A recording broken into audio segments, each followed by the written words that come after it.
Hey guys, in this video I'm going to show you how to send money to someone in the RBC Bank app. The first thing I want you to do, once you launch the app, come at the bottom, click on Move Money, click here on Send and Interact e-Transfer, and then I want you to select the account from which you're sending this transfer.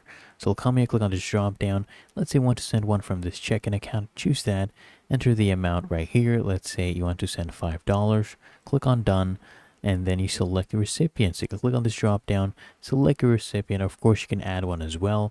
We'll select this one right here. And then if you want to notify them, you can also have that as well. Make sure you have that selected. So we'll be sending that notification by email. They'll give you a security question, which you need to go ahead and answer. And then you need to go ahead and have them a message as well. This is optional. And then of course you can go ahead and click on done, click on continue, and then you can go ahead and send this over. As you can see, we get a confirmation as well that it has been sent. Really that easy. If you found this helpful, make sure you smash that like button and subscribe to the channel. Really helps me out.